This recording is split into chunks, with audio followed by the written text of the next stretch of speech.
All right. So my name is Trisha Harris. I am the product evangelist at Lucid Meetings, and we are co-hosting today with this webinar with Rick Lent of Meeting for Results. And we can switch the slide if you like. And Rick has spent the last 25 years identifying structures for more effective meetings and coaching leaders in their use. He facilitates meetings around the world in business, nonprofit organizations, and communities of all sizes. Today, I will be helping Rick answer any questions you may have, so feel free to type your questions in the questions or chat box. We'll stop at different points throughout the presentation to answer your questions. And I did want to mention he is the author of Leading Great Meetings, How to Structure Yours for Success, and we'll be giving a link to that after the webinar today. Just so you know, this webinar is the second in a series we'll be hosting with meeting experts over the next few months. And please visit the resources section of our website, the Lucid Meetings website, to find the full list and register for other webinars. Once this webinar is over, I will definitely send out a follow-up email with the link to both the video, the webinar video, and the slides that Rick is presenting. We'll also be sending out a bunch of resources that we discussed throughout the webinar, so you'll be fully informed. And with that, I will hand it over to Rick to present. Thank you, Tricia. Hello, everyone. Glad to be with you today. We've got three things that we hope to accomplish with you today. We're going to talk about structure and how it's often unseen, and how you can use the structure of your meetings to make them much, much more easy to run and much more effective naturally. We're going to talk specifically about how structure can help you build engagement and alignment whenever you're making decisions with your group. And finally, we're going to focus on 5 ways of reaching effective decisions with groups. I want to note that we're going to be using a variety of examples and stories, mainly focused here today on face-to-face meetings. Some of the ideas do apply to online meetings. And we do have some Lucid templates that have been created, and we'll refer to those as we go. And I'll want to make sure, too, you realize I'm going to be sharing examples of various size meetings from, smallish, 10 or fewer, up to quite large. But the tools work for any size meeting. So I want to begin by getting a sense of what challenges bring you here. We've got 4 choices. So if you could set up the poll, Tricia, and let's see what hurts most when people are working on meetings and trying to build decisions there. Okay. So I believe the poll is launched, and if you all want to go ahead and answer those questions, there are quite a few. Or 4. You can choose 2. You choose 1 or 2, but oh, there we go. Sorry about that. Somebody launched it for me. So what are you facing? Feel free to check more than one and go ahead and vote. Looks like we have all different answers, so please let us know what you're facing. Great, most of you are contributing. Thank you. Any more last minute? So far it's looking like we have a dead heat. Yes, yes. Okay, great. I'm going to close that poll and we'll look at the results. There we go. It is heat, like you said, dead heat across all 4. All right. Well, we're prepared to talk about all 4, so I guess that's good. And as we go, by all means, you can ask a question and, cause me to sort of circle back and focus on a particular challenge that you face. I'll stop a couple of times as we go to take your questions, and we'll also try and save some time at the end of the hour for further questions. So I want to begin by sharing what I consider to be these principles. Basically, 5 principles that you could keep in mind in all circumstances for building effective decisions with a group. They're fairly common sense. You need a level playing field with a clear common task. The common task, if everybody understands what that decision that you need to make is really about, that's That's sort of like a prerequisite, and that gives you that kind of level playing field. But many times, many groups don't all understand the decision in front of them in the same way. And I mean that quite seriously. I've been in some major corporations, large nonprofits, and so forth, where a discussion will go on for half an hour or longer before some people begin to realize that they don't all see the decision in front of them in the same way. I don't mean they're on different sides of that issue. I mean that they literally don't understand the decision that has to be made in the same way. So it's very important that you define it. We'll talk about how to do that. You do need to make sure all views are heard. Many meetings are railroaded by a couple of people who happen to be those who think on their feet. And so that rather than getting original contributions for everybody, you get people responding to those first couple of people who are the ones that seem to reply first and perhaps most forcefully. One of the ways to get around that, and in a good practice in any event, is to provide opportunities to share ideas, share thinking in small groups before a whole group discussion. This actually makes for a more efficient use of time. I'll show you how.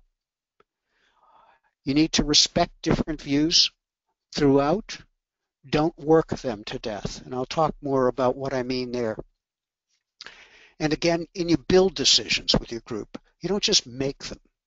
You know, the kind of decision that I often am afraid of is the kind of decision where the leader begins to run out of time and sort of goes, okay, I think we've made our decision here. Anybody object? Great, thanks. All right, our next meeting is, and that was only if no objections were heard. It was that kind of decision making.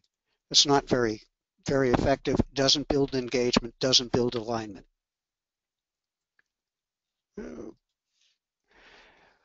Behind everything I'm talking about today is the concept of meeting structure.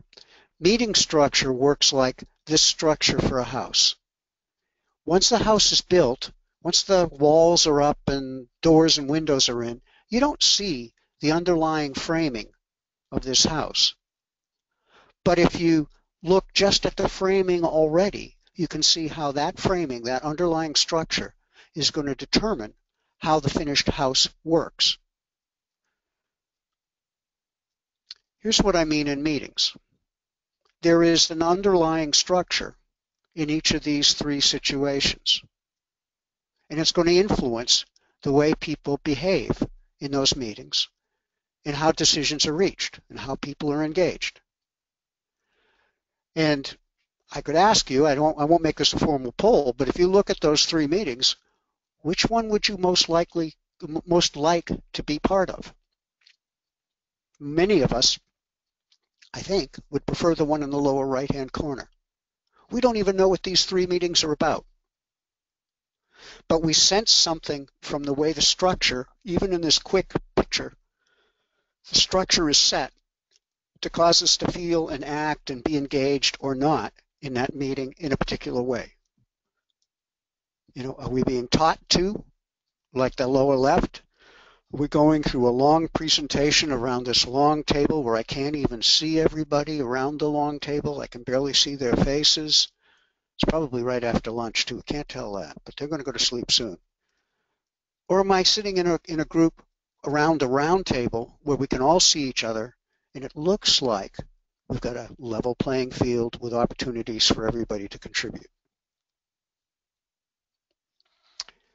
Structure affects group discussion and, of course, then how they make a decision. By structure, I mean things that are physical, like the way the room and the seating is set up, the way time is used, procedures through the meeting, the use of presentations, the process of sharing comments. All of that is structure. But to most of us, most of the time, it's invisible. What I'm going to be talking to you about how to use that invisible structure consciously to make a difference in your meetings. So we're going to go back to the 5 principles I introduced originally. That's down the left in blue. And on the right in green is a set of tools. And here I'm referring to the tools, the way I talk and write about them, not not software tools, maybe not tools maybe in a general Lucid context, but tools, the way I talk about them in my book and elsewhere, tools are things that give you building blocks for creating structure. Some of them are acronyms, some of them are more descriptive in their title, but I'll explain each one as we go through the webinar. Whenever you start using a tool, my advice is to just use it. Don't talk about it. Don't begin by saying to the group you're meeting with, there's a process I think we want to use here. It's got 3 steps. We'll do this, then we'll do that, and so forth. If you start explaining it, then the group is likely to go, oh, no, don't bother. We all know how to meet. Let's just keep going, which means that you'll muddle through the meeting just like you always have. But the tools that I'll be describing are so natural that you can just pick it up and run with it. And it's just a way of running the meeting. Nobody's going to question you, so you don't have to explain the process up front. And there's a note about how some of these tools, especially the ones on particular kinds of decision, are also available through Lucid Meetings. There'll be more about that after the webinar. So here's the story. And this is a small group meeting. And their challenge was they didn't really get along very well, let's say. They had those kinds of challenges I mentioned briefly earlier. You know, the person that always sort of spoke first and forcefully sort of spoke as he thought. There was another person who was typically a kind of the group skeptic, always raising questions, had a different view than it seemed others did. And then some of the other members of this team participated unevenly, some very little at all. So as a result, the group had some pretty unclear decision making. Things would seem to get decided in the meeting room, but they'd get revisited later. You know, there'd be the conversation in the hallway afterwards saying, so what did you really think about that decision we were talking about in the meeting? And somebody said, oh, I don't know, never really resolved it for myself, or I don't think it considered this, or I didn't agree with it. And that didn't come out in the meeting room. I think we've all been there, I'm afraid. So this leader called me, and we talked about what she could do in her next meeting. I gave her some tools, and she put them into place. She began by sharing the agenda, which included a clear statement of the plan that needed approval from this group right now. The team member that was responsible for the plan presented it. Took actually probably less than 10 minutes to do so, but about 10 minutes, but didn't take questions yet. As soon as he was done presenting, she asked for everybody to just take a moment, make a few notes on what you just heard and what your thoughts are right now regarding the decision we need to make here. And then she said, turn to the person beside you around the table and share your thinking for a few minutes. And specifically, share your thinking on 3 questions about the plan that's just been proposed to us. What do you like about it? Where do you need further information? And where do you have concerns? So share those with each other. We'll resume in a whole group.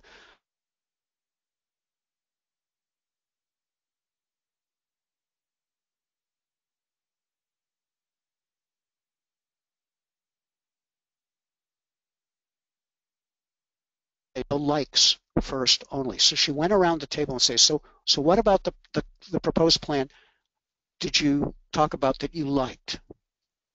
And, you know, the next 2, how about you 2? And how about you 2? What did you discuss that you liked? And so forth. She went around the table so that they all got to hear what each other's reactions were relative to likes.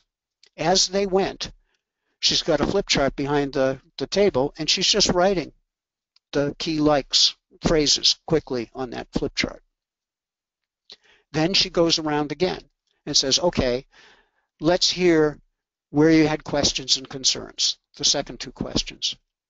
Where did you have questions and concerns? Where did you? Where did you? And she's writing those on the flip chart as she goes. Then she came back to that team member that originally made the proposal, who owns the plan, basically, and asked him to reply to the feedback he's just got. So now everybody's heard the likes, very important, but they've also heard the questions and concerns. And he had a chance to just take it all in without responding on his feet, as one comment came in and then another and another. So he presents some clarifications, some answers, some revisions, maybe leaves a couple of open-ended points. I don't know. I wasn't in the room. But then when those comments were complete, she went around the room again and asked each team member in turn to speak without debate or crosstalk, but just where are they right now? Does this plan have their consent to proceed? Or do they see further changes necessary? And she just went around the group like that. They said that they all consented. They said it was all fine. So each person said that, and they basically gave their agreement to go ahead. That discussion lasted about 40 minutes.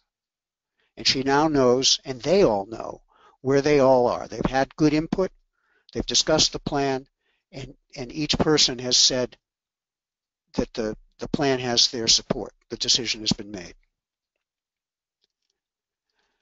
So here's the underlying structure. I hope that the way I told that story is it seems relatively sort of like a very efficient, effective meeting, but nothing unusual, perhaps. But here's the underlying structure. And here are the 5 tools that she used to create that structure. I'm going to explain each of those tools now. So here's where I sort of take off the siding and we look at the framing. So the first one was how she defined the clear task. And I didn't share that with you. It was, it would have gotten too detailed in that example. But I used a tool called FATT, which is just the acronym for the 4 criteria for a well-stated task. Think of this as, this is the way an agenda item should be stated. Often we have very ineffective agenda items, something like managing feedback. And then we launch into a discussion, and maybe we have to make a decision. And this is exactly the kind of case where what I may think is going on and what we're deciding on may be different than the person who's seated beside me. But if it was written instead as decide on a plan for responding to customer complaints, then everybody would know exactly what plan they were discussing and what was involved. So I recommend strongly, one of the most powerful and effective things you can do is have a well-stated agenda item anytime you're approaching a discussion and need to reach a decision. There's a couple of other examples here too. I emphasize that usually you have an action as well as result. A well-stated task is basically a sentence, a clear sentence. Here's the second tool she used. It's called one to all, so it describes the steps. One for individual reflection. So when she just turned around and said, given the presentation you just heard, take a moment or two and reflect on your own thoughts. Make some notes. What does this do? That is another way of leveling the playing field because it gives those folks who need a chance to think before speaking a chance to think. And then she said, now turn to somebody beside you and talk about your reactions. Now, what happens when you do that, no matter whether you give them questions or not, but if you just turn to somebody beside you and you sort of say, well, that presentation, the plan that so-and-so, we'll call him Paul, just gave us, I really think misses the boat on X, Y, and Z. And as I say that to you, I'm speaking to you one-on-one, you're looking at me, and I begin to see your eyes get a little wider. And I realize I'm generating a reaction. And I'm getting some nonverbal feedback. And, the next thing that you might say to me is, didn't you get Paul's memo last week on that very subject? Didn't you know that we were ... And I might say, I didn't see the memo. Now, you could give me that feedback and I could take it on in that kind of one-on-one situation. But if I had tried to say something, maybe politically couched, to the whole group right off the bat as my first response, I would have had to defend my position. I would have created an ugly dynamic right then in terms of the group discussion. That small group discussion gives me a chance to test my thinking and hear the thinking of somebody else. It also means that everybody gets to speak to at least one other person without taking, 2 or 3 minutes times 10 in the group to do so. Finally, then there was the whole group report. And, you get a brief report out as you heard me describe it. In this situation, I also gave them 3 reaction questions. You don't have to do this to use one-to-all, but in this situation, it made sense so that when they were sharing their thoughts with others, they framed it in terms of these 3 questions: likes, information needs, and concerns.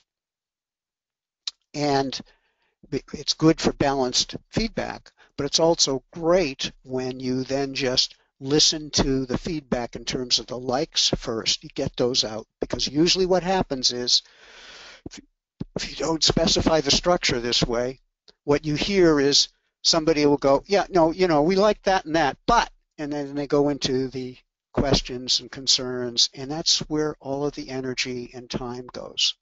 And you never hear about that large portion of the plan that they may actually like and that you might be able to work with to craft the final decision. She chose one of the 5 C's of decision making in that story. Sometimes it's a little bit more obvious than it was as shared there, but it doesn't have to be. So the 5 C's for the 5 ways of making decision with a group are consensus. We sort of know what consensus is, though most of us, most of the time, use false consensus, as in when we, hearing no objections, we assume consensus. And a lot of organizations operate by that rule, and frankly, it's terrible. It's very hard. Consent, it's sort of a step down from consensus. It means we've spoken to the decision, and we've given it permission. Maybe even if we're not enthusiastic about it, it's okay. Compromise, that's kind of a weaker form of decision making, but often necessary because you have to give up something to get something. Counting, as in voting. Now that's something that we do implicitly or very explicitly, depending upon the group in a lot of cases. Counting, voting always creates winners and losers. It's not necessarily good for engagement and alignment. It can sometimes lead to all kinds of subtle gamesmanship in a group. And the 5th kind of decision-making is the one least used, and that's consulting to the leader. It may be in play in your organization and your teams that, in fact, may be the kind of decision-making that is often used, but is it expressed? So I've seen some situations. There's a famous story from Detroit in the run-up to the Great Recession in the almost 10 years ago now, where one of the automakers was having a very difficult time making critical decisions. And it turns out that the senior leadership would be meeting regularly about things like closing plants. And the leader would think he had the team's decision. In other words, he thought he had consensus, or consent at least. And then the decision would get unmade again as soon as the meeting was over. Why? Well, they thought they were just consulting to the leader. The leader thought he was getting their full support and consensus. Lots of decisions should be made by the accountable person, the one with the authority. But that person needs to make it clear, oh, I'm asking for your input. I got it. I've got to make the final decision. Other decisions really can be done by consensus. It's important to be clear. She also used go around invisible note taking. Go around a check-in, something like that. You know that. You've probably seen that before. It's critical that each person gets to speak, but no person speaks twice before everybody has spoken once, and it's not a time for back and forth. And she used visible note-taking so that, and this can be done in a variety of ways and places, but the idea is that the notes are taken as people are speaking, just capturing key phrases and words so that it shows the person speaking that their comment has been heard, and it serves as a sort of an ongoing memory of the group's discussion, which means it can help the group come back to an earlier point because they can see it there on the flip chart. So I'm going to stop. I've taken you through a sort of a detailed example. I've got a couple of more stories and some other tools I want to share with you, but I wanted to stop just for a moment to see if there are any questions so far. Tricia, do you see any so far? I do not see any. I don't know that anyone is asking quite yet, but we can certainly survey the audience, see if there are any thoughts that they'd like answered or questions answered. Or we can go ahead and we'll stop again in another 5 or 10 minutes. And now you've all been alerted to the fact that I seriously am ready to take some of your questions. Yeah, exactly. All right. So I'll come back to that. Yep. Here's another story. Yeah. While he's talking, I was going to say, feel free while he's talking, Rick is talking, to just go ahead and ask those questions as you're seeing the slides, and we can take them at any time. Go ahead. Thanks. I assume that everybody knows where the question box is, where they can write in their questions. So here's another story, a slightly larger meeting, and it involved a state contract in a very difficult situation because they were behind schedule and there were financial penalties accruing according to the fact that they were missing key dates. There were multiple stakeholders, different contractors, as well as state agencies involved. We had representatives of all stakeholders present. There were about 24 people in the room. We used the principle of small group and whole group conversations to hear from all, because 24 is a large group. You got 24 people in one conversation. A lot of people are not going to speak at all. You don't really know what they're thinking. And it could also be very important that you mix people up. So part of this meeting, people were meeting in like groups. You know, the state office people were meeting with each other, while some of the contractors were meeting in their individual groups.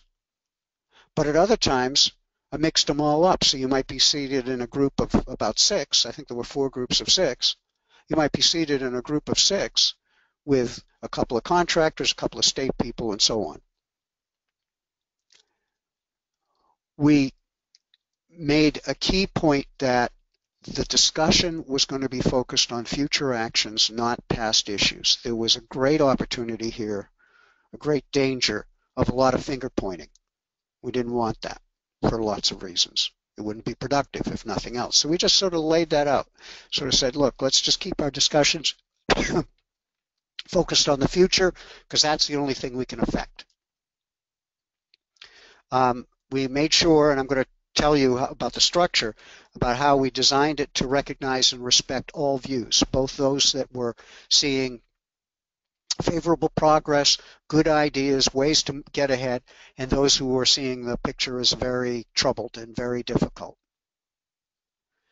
From that, we moved to clarify areas of agreement for moving ahead. We didn't have to agree on everything, but we wanted to be really clear which aspects of the project we could all agree on. And so some areas were set aside for now as areas of disagreement that we would come back to and revisit, but we were also looking for the areas of agreement to provide sort of forward momentum. This project was stuck. It needed to get moving. The key structural choices involved 4 tools. And I'm going to explain those 4 tools: forces review, multi-voting, 80-20 principle, and again, 5 C's. Forces review means thinking constructively from both sides of an issue. So there were at least 2 sides to the issue of this project, maybe more. And in groups, they each got to conduct a forces review. So They write the goal of the project at the top, and then down the left, you brainstorm all those things that are supporting success in achieving this goal. And then down the right side, all those things that are getting in the way, that are restraining progress on achieving this goal. So it's just one big brainstorm. All points of view get out there. Even if you arrive negative or positive regarding the future of this project, doesn't matter, you're getting your ideas out. Then each person gets a handful of colored dots, and this is where multi-voting comes in. They get to put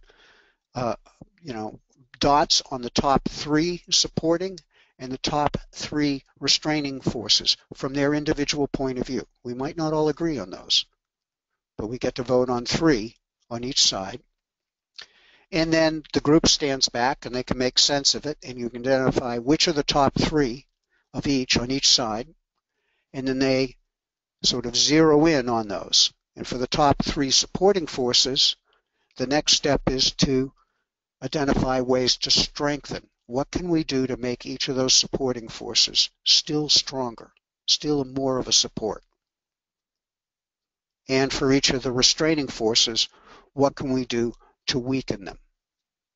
So you see, we respected the views of everyone. Anything could go on that list. But now we made everyone work with the most important forces to either strengthen them or weaken them. And from that, they identified next steps. That note at the bottom, I think, is really important because sometimes groups say, well, this is like pros and cons of moving ahead in some fashion. No, not really. It's much more of an exploration of all the factors that will affect the project's success. The 80-20 principle was introduced early in this meeting. It basically just said, think about your own experience. Most of the time, in any meeting, we spend a lot of time, attention, and energy on the tough areas, the areas where we disagree. And we basically ignore the areas we agree on. And somebody has estimated that, in most cases, in most situations, we probably agree on 80% of the topic. But we put maybe 80%, maybe more of the time on the 20% we disagree on. So the ground rule in this meeting was to respect the areas of disagreement, but let's keep putting the spotlight back on the areas of agreement because that's where forward motion is going to come from. And I'll tell you, I've used this principle in a variety of settings, and yes, there almost always are several areas that are unresolved that we respect as disagreements that we can't resolve and make a decision about in the group. And in every one of those situations, when we've revisited those areas of disagreement sometime later, as appropriate to the progress of the project, we come back and looked at them later, they're not nearly the issue that they seemed to be at the first meeting. In some cases, they're virtually not an issue at all anymore because so much progress has been made in another area that issue no longer applies. And 5 C's. So I introduced this briefly before. Again, to go into a little bit more detail is for each of the C's, there are certain tools, certain processes you can use to reach a decision. This group, you can see we were using 80-20 principle. You can use go around, which we've already talked about. I'm going to talk about consensus guidelines in a minute. Consent, go around, multi-voting, forces review, compromise, and so on. Oh, I should mention about compromise. One of the things about compromise is it's often best to have a small group go away, work out the compromise, and bring it back.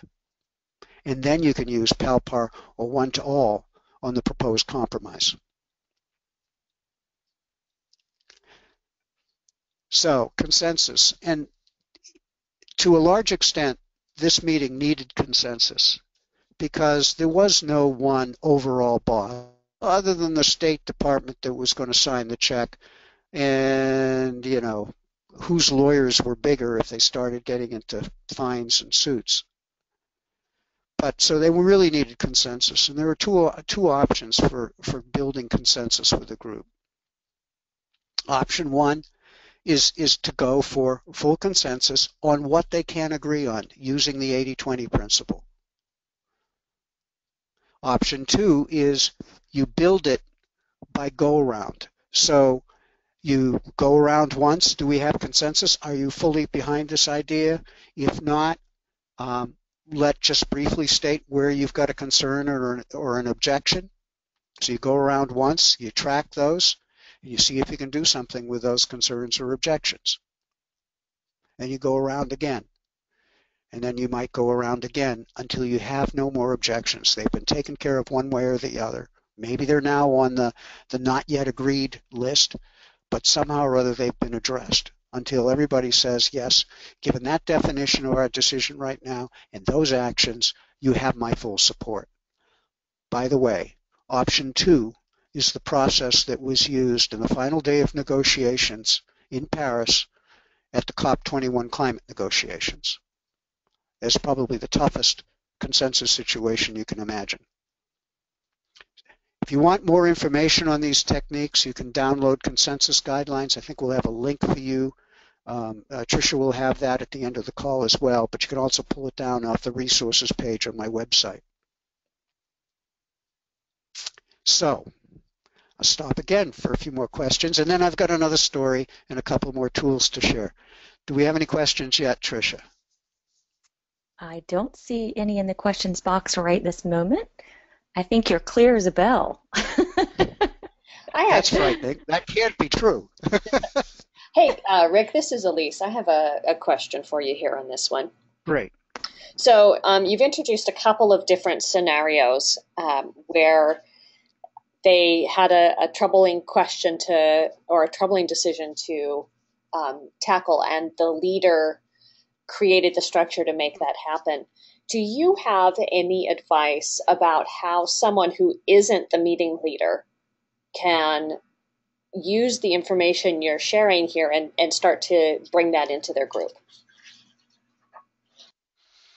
It would depend on the context of the team and how comfortable that person was with sort of making a change in the middle of a meeting. I think you're assuming in the middle of the meeting. Maybe you're thinking before the meeting. If it's before the meeting, you might be able to just sort of suggest an idea to the person who is leading it beforehand and say, hey, how about this time? I think it would help for us all to have a chance to say, turn to each other and speak in pairs before we speak back as a whole group. That might help us get our voices out and make good use of the time. You could say that.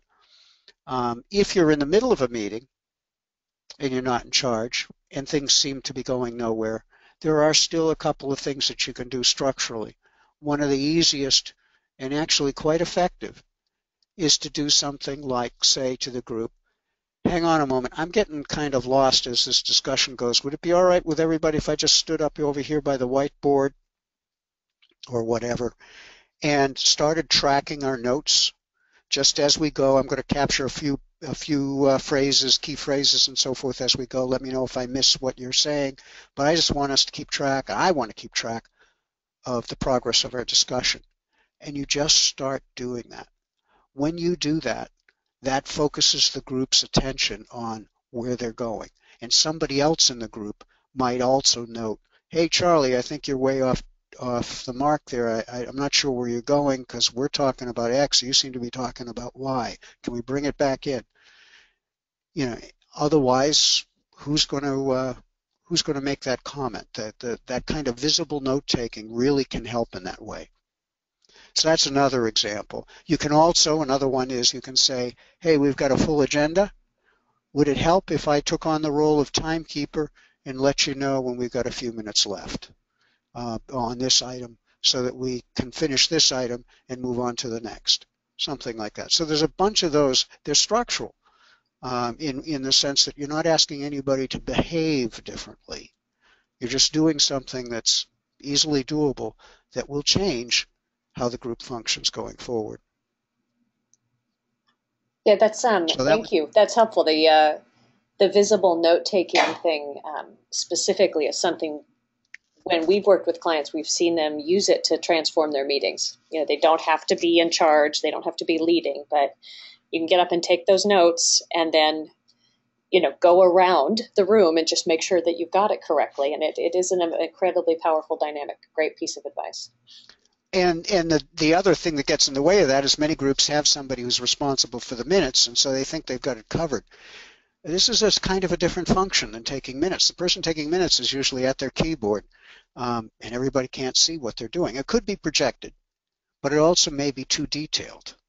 The standing at a whiteboard, you can do it electronically too, obviously. You could do it on a shared screen. But just the concept of just taking a few key phrases as the discussion proceeds as opposed to minutes is really helpful to the group. Okay, thanks, Elise. All right, let's do one more story and a couple more tools, and then we'll stop again. So this one is a story of the largest meeting of the three. And this is, though the tools would apply to a much smaller meeting as well again. They were facing an organizational change. They were going to propose a whole new organizational structure, and they knew there was going to be resistance, and they wanted to engage their members of their organization in reviewing the proposed organization and getting their input so that they had greater alignment and real support for this change. They didn't have a whole lot of time to do that. Busy people, busy organization, and so forth. They set aside 60 minutes, an hour, to introduce a new organizational model, new sets of responsibility, reporting relationships, and so forth, and get input and feedback on that new organizational plan. They were going to be face-to-face. When everybody came into the meeting room, there were just loose chairs, not a big table. 75 people, be a terribly big table if they had one. And as they walk into the room, there's a sign on the door that just says something like, take a seat anywhere in the room. Try to sit with somebody that you don't know as well as that well in the organizations so that you have a chance to share your views. I think the sign just said sit with somebody you know less well, but that was the point. The senior leader then presented the purpose of the meeting, and that was followed by a proposal presentation. Oh, actually, I missed a step in there. The senior leader introduced the purpose of the meeting and then asked everybody, wherever they were seated, to introduce themselves if they didn't know each other in their small groups, because in that group you weren't sure who knew who, and if they were sitting with different people, it was important that they have a chance to just, I'm Fred from marketing, and you're Sue from, from legal. Great. Then there was a proposal presentation. Again, it was about 10 minutes long. And then the next step was just ask everybody to form themselves into small groups by just moving their chairs into circles, into small clusters of maybe 4 or 5 people, to address these 3 questions. Again, it was the same 3 reaction questions that I introduced earlier: likes, information needs, and concerns.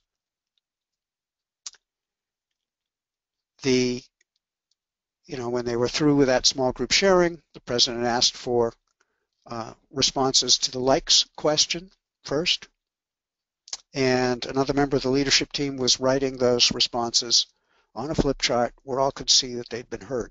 When they did this, they didn't go to all of the groups because there were too many groups in the room. You may know this model where you sort of go to 1 or 2 groups to report out, say, on likes. And then you sort of say, who's got a different like that you talk about? And you go to, oh, you got another one. Okay, who else has one that was different than the ones we've already heard? Oh, you've got one. So you sort of sample those throughout the room. You don't have to keep repeating. And that keeps everybody engaged, and you get all the information out. Did the same thing with the second 2 questions, the concerns and questions.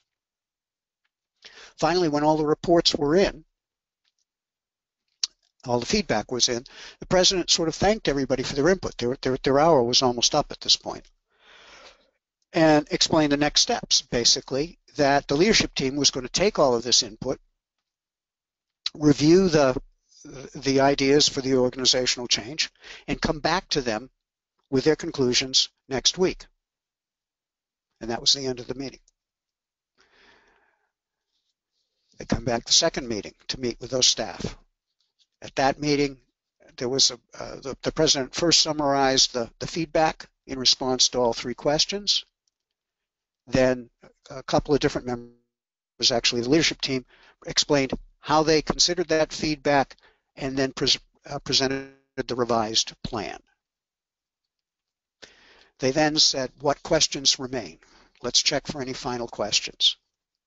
They got some of those questions out. A couple of them they were able to clarify right there and then.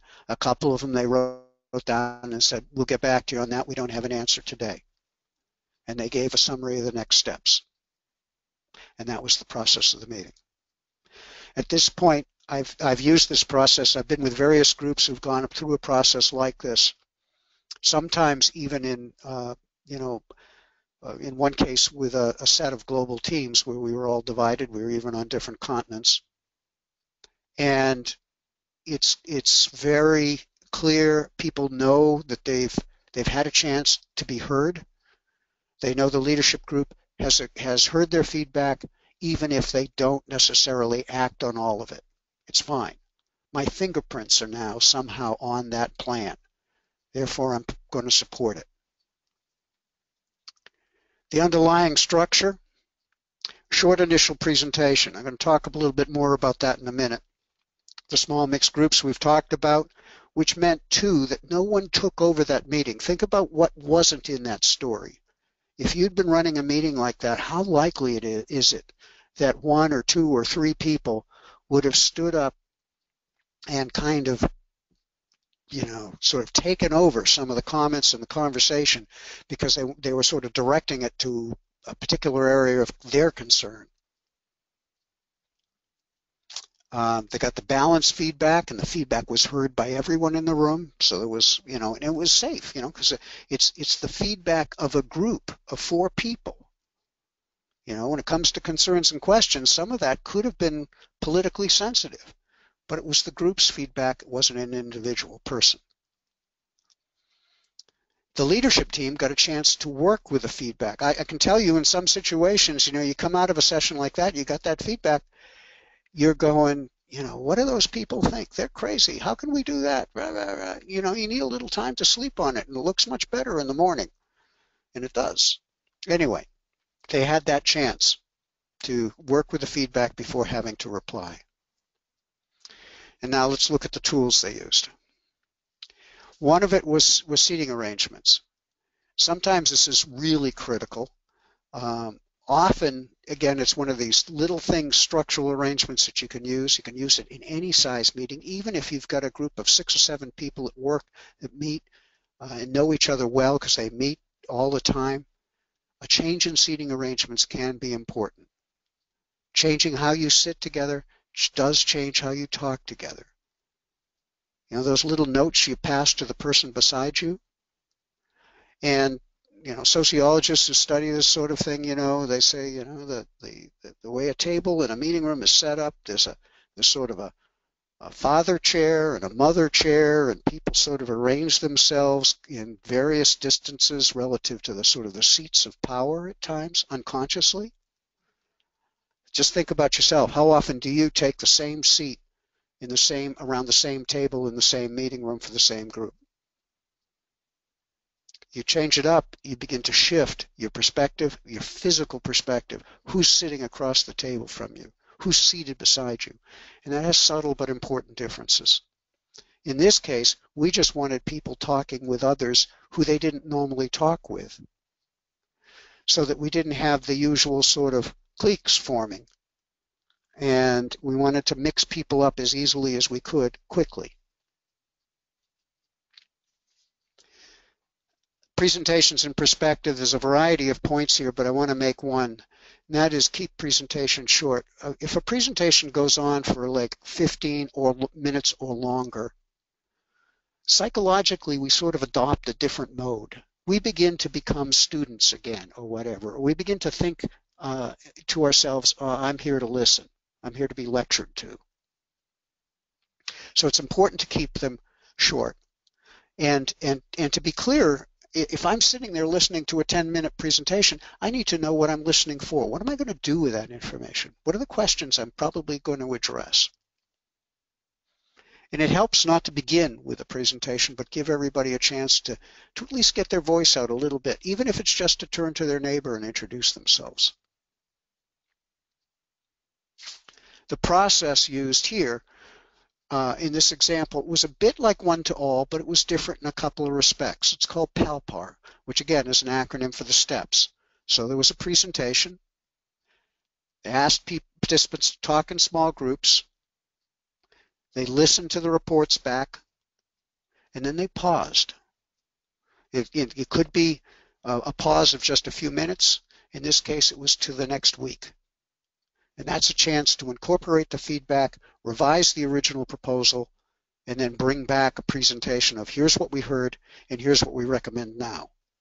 And that's what happens with the reply. So that's my third story, and you've seen all the questions and tools that, all the tools rather, and situations that I wanted to share with you. I'm going to come back again. This is an opportunity for your questions. Again, these were the 3 takeaways from today's webinar. I hope that I've been able to help you with these takeaways, and I look forward to hearing your questions. So what questions do we have now? So Please Rick, don't say none. so Rick, I have some questions for you, actually. I think your Great. material was super clear.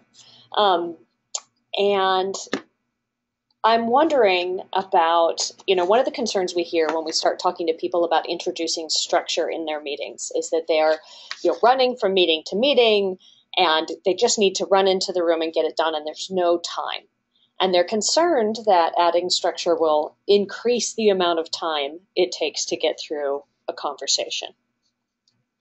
So when you are looking at these different methodologies and ways of approaching a decision, what are some guidance you can give around time planning, and specifically, like, what happens if you have to deal with more than one decision at a time in a meeting? So how can you speak to that a little bit, please? Sure. Yeah, I simplified that. Most meetings do have more than one item, one decision, whatever, one discussion. And in terms of time, the first comment is if you plan your meeting well, it will take less time. You can save time in lots of ways. Not the least is because you don't lose time remaking decisions or taking too long in group discussions. When both of those, in 2 of those stories, like in using one-to-all and PALPAR, that enabled everybody to contribute to the discussion in a very finite, knowable amount of time. That's not true in many group discussions. We don't know really how long. We may allocate 10 minutes to some discussion on the agenda, but is it really a 10-minute discussion? Probably not. Probably, if it stays within 10 minutes, it may be because some people just didn't speak at all. So planning ahead, picking up a few tools, just sort of saying, I think I'm going to do it this way, is very important and will save time. Having a good, well-structured agenda is critical. So the agenda not only has a task statement like the one I described here using those criteria that clearly spells out the particular piece of work that you're asking this group to do right now, the decision that you're asking of them. And I argue that most meetings should be to make or deal with some kind of a decision. They're there for a group to do real work together. Meetings where you have a lot of update items, which are literally updates, which don't involve real decision making by the group as a whole. It might be useful information between 2 or 3 of the people attending the meeting, but not for the whole team. They shouldn't be on an agenda of a team meeting. They should be in a 2 or 3 person quick hallway conversation or what have you. Or maybe they should be handled electronically in a report before the meeting. So a well-structured agenda might have 2 or 3 items with a good stated task and an adequate, You've now thought through, oh, I need 20 minutes for this discussion, I need 10 for this, and I need 30 for this. And you get through all the work, the decisions get made, they get made once, and you've got the right time and focus for that meeting. Now you're saving time. Great So, answer. We do have another question from Alexandra, and she wants to know, Rick, if you have any specific tips for phone conferences. So let's say, by phone conference, I'm going to say a virtual meeting, and I'm assuming you mean a meeting where maybe you don't have much technology supporting you, so it really is just a phone conference. So it's audio only, so I'm going to make that assumption right now. Structure applies there too. So if you have when you've got a difficult situation, which is a virtual meeting, it's even more important that there be a clear agenda and a clear task. You could ask somebody to keep time for you so that the group knows where you are in that agenda on that conference call.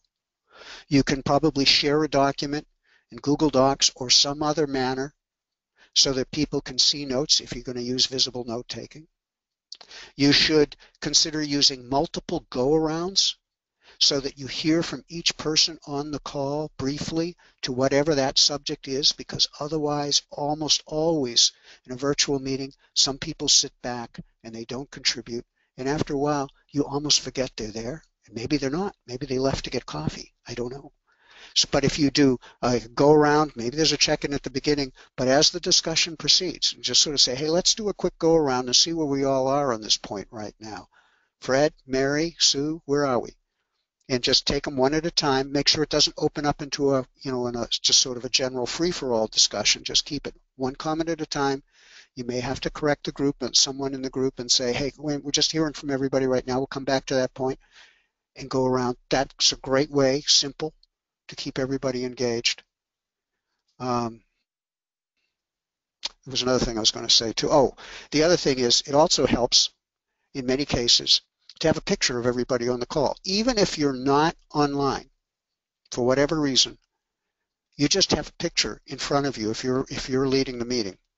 So you've got everybody's little photo off the internet or whatever stuck on a piece of paper in front of you to remind you of who's on the call. That way you can stay present, and if you haven't heard from Sue for a while, you can say, hey Sue, where are you on this? We haven't heard from you for a while on this point. You can reach out to that person that you don't hear from.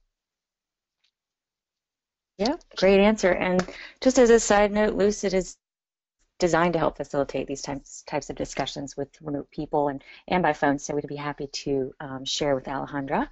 If she's interested in that, we could certainly tell you a little bit more about that. I agree. Yes. Be happy to. Are there any other questions from the audience today? Okay, well, we are right at 1 minute until the hour, so we might actually wrap this up perfectly. And there's a slide there that tells you a little bit about Rick's new book. It's available on Amazon, and I will be sending out a link to that. It's called Leading Great Meetings, How to Structure Yours for Success. So if you did not get enough in this, which had a lot of information, you can have his book to guide you through some of these structures and help your meetings. You can also find more resources on his website at meetingforresults.com. And as I said before, I will be sending an email out with not only this video, but a link to his book and the resources from his website, such as the consensus guidelines. And also, Rick has collaborated with us at Lucid Meetings on some meeting templates. There are 4 of them, and I will be sending information out about those in the follow-up email to make your structures and meetings a little easier. And I'd like to underscore too that that offer here on the slide is serious. So if you've got a difficult meeting coming up, you've got a particular problem, reach out to me, and I'd be happy to talk you through the kind of structural approach I might use for you to help you so that you can run that meeting better. I'm not saying I'm going to go run it for you, but I'd be happy to give you some advice on how I would run it if I was you using some structural tools. Exactly. Perfect. Well, we really appreciate everyone joining for us today, and we have a quick poll for you right as soon as this closes up, so please feel free to answer some questions for us. And otherwise, we'll see you another time, and thank you, Rick, for your time. Thank you. Thank you, everybody. I hope this was helpful, and thank you, Tricia. Thank you. Have a great afternoon. Bye-bye.